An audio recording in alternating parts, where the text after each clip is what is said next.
I choose to seek help. I choose to seek help.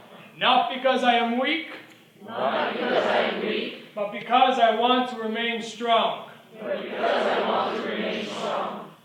Allow me to tell you all something so obvious, Allow me. so profound, that many of us have even forgotten that it is even possible. The possibility to make our own choice. We always have a choice, you see. We may not be aware of it at first. We may even think that situations are out of our mental control. But the fact is, we always do have that choice to choose who we want to be. I lost sight of that choice. I lost sight of the ability to be able to make that choice. And for that reason, I lost sight of my rightful path. Today, I would like to give you guys some insight as to what that detour actually involved. So, allow me to start. When I started medical school, I found myself feeling confident, ambitious, and enthusiastic.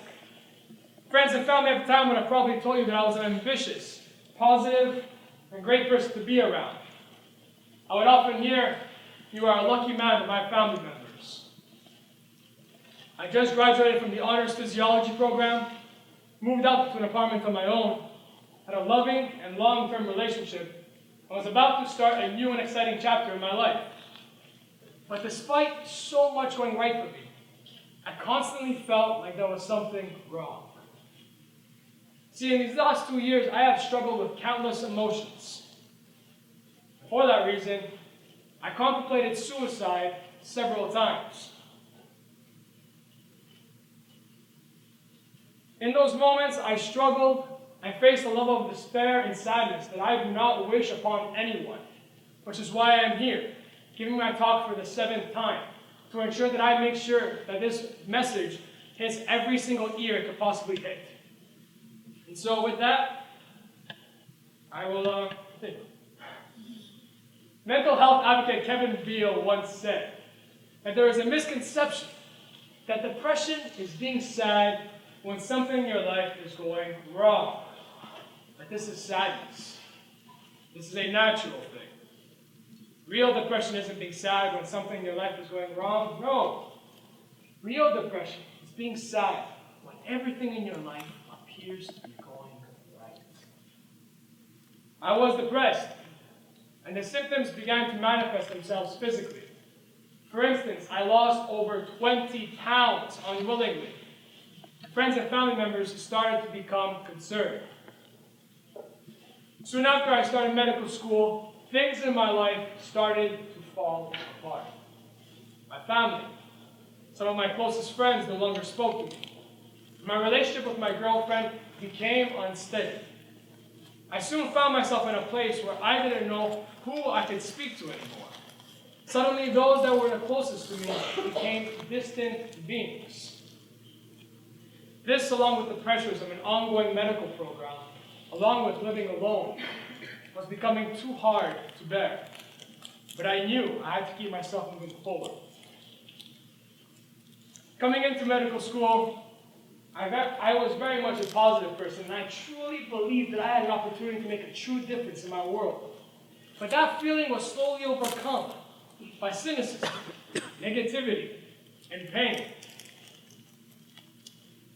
I became the person my high school self always promised I would never become. I soon realized that for most of my life, I personified happiness and positivity as a way to mask an internal struggle of negativity and pain I found myself facing on the inside. All of this began to have a crippling effect on my life. I soon stopped attending classes and would often stay in my apartment alone, crying. I recall as if it were yesterday as I was studying in the law library just a few days before the Unit 4, Block 4 exam. I remember the library being filled to the rim with students from my class and other colleagues. And I was staring at my computer screen, pretending I was studying, staring right through the words, nothing actually being processed. I didn't care about the exam. Quite frankly, I didn't care about anything. And I'll never forget my words. These certain words slowly started to be muttered out of my mouth.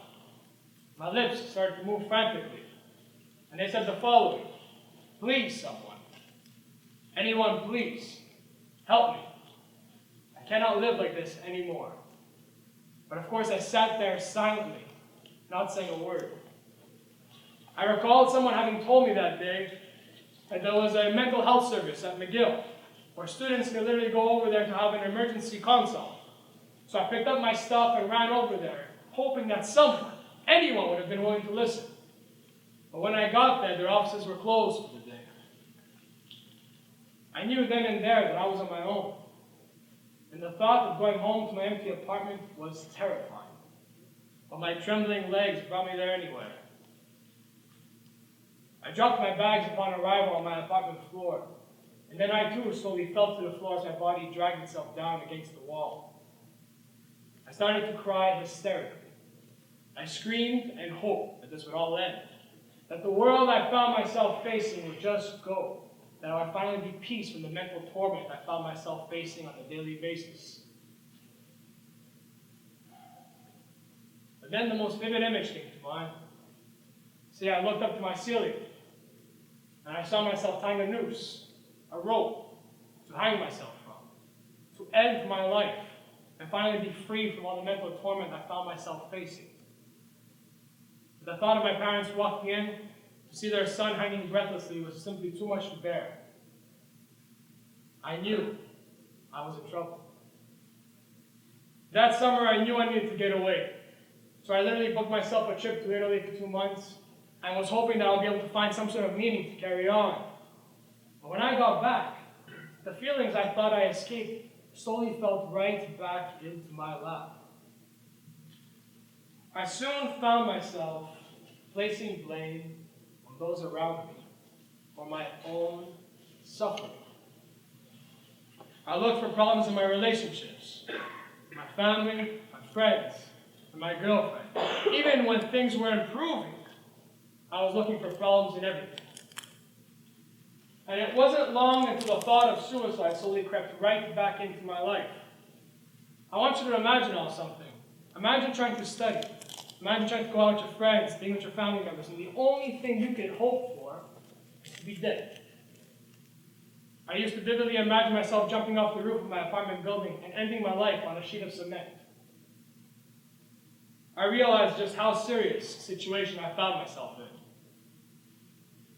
Statistics Canada reports that among those aged 15 to 34, suicide, ladies and gentlemen, is the second leading cause of death, preceded only by accidents. Not cancer, not heart disease, but suicide. Self-inflicted death. Just this last November of 2014, a second-year medical resident at the University of Montreal named Indy Marchand committed suicide. 450 doctors a year in North America alone commit suicide. 450. Take their lives for something that does not need to be done. I needed help, and I made the decision to seek counseling. It was no easy start, I can assure you that. Things started to mend with my family members, my friends, my girlfriend, but still, I found myself struggling to see things differently. I knew that getting better was going to be a challenge, and so I promised myself then and there that I would never contemplate taking my life again, no matter how hard things became. I knew then and there from that day forward that the judgments of others, but more importantly, of myself, would no longer define who I am. I realized that I needed to reformat my thinking and change the negative person I thought I was to be the positive person I knew I could be. Now, opening up to my friends, my family members, my girlfriend was definitely the right step in the right direction. But most importantly, I needed to open up to myself. I have taken part in many different activities and exercises over these last 2 years in order to help get myself where I stand today. And some of these exercises I want to share with you all now. So here are just 3 things that I've been doing for myself at one point or another, and most of which I still do. And I want you guys to try to get involved. So I'm going to ask you to repeat after me again. Ask for help. Ask for help. Not because I am weak. Not because I am weak. I want to hear more enthusiasm. Not because I am weak. Not because I am weak. But because I want to remain strong. But because I want to remain strong. See, when I started counseling, I promise you, it was not an easy start. Just like seeing a doctor, you may find one and may find them not to be the greatest person. That happens sometimes with counseling as well. But you have to remember something. You're there for yourself. If that person doesn't work for you, move forward and find someone else that will. To this day, I still speak with an incredible individual through a free phone counseling service. At the beginning, I used to speak to this person once a week. Today, I'm happy to say that in 1 month, I have my last session with her. And I speak to her only once a month now. And if I have to speak to her again after that, I will. And I'm not ashamed. I don't think anyone should be. I'd rather be in good health and in a good state of mind than be dead. The second. Now this one, I promise you, is a funny one. But bear with me. Video self-recorded. Yes, okay, it's self-explanatory. So I used to come home from a long day at the hospital or in school, and I would sit in front of my computer and record myself talking. Yeah, I live alone too. So my neighbor will probably sometimes think to himself, and we have pretty thin walls between us, what in the world is this person talking to? Or who is he talking to for that matter? But it didn't matter.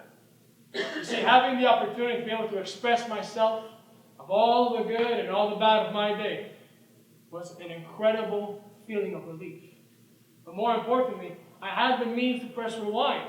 I had the means to actually analyze myself, analyze the negative, and question, why was that negative? Did it really need to be? And more importantly, why was it positive? And how could I make that more?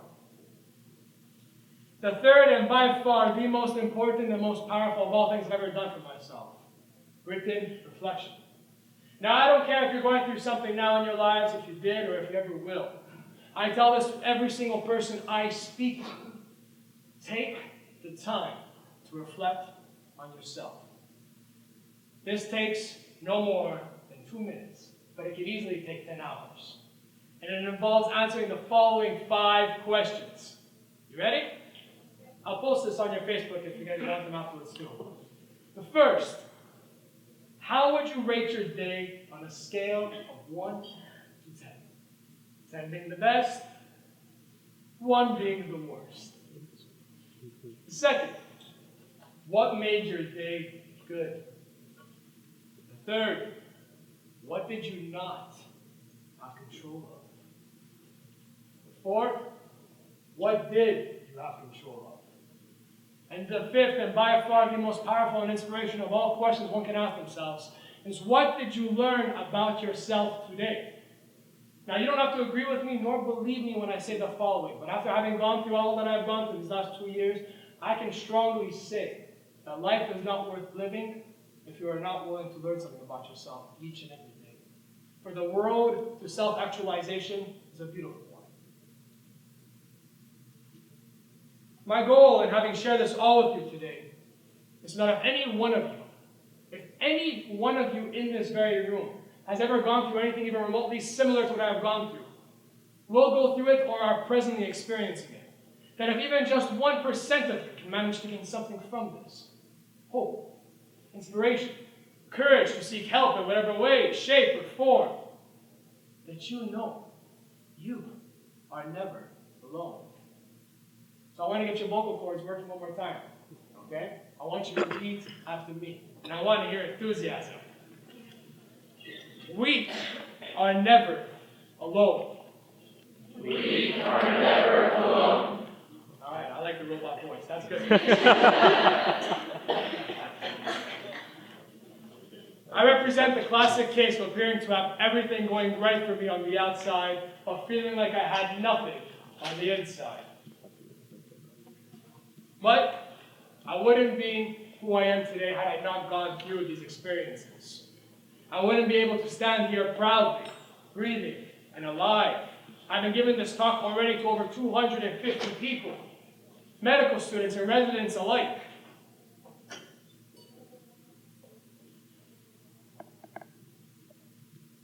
I'm happy to be happy, and to be alive. Most importantly, I want to tell you something else. Love yourself. No matter what anyone says, no matter even what you say, because each and every one of you in this room is special. We are all human beings, unique, breathing, alive, here to live now.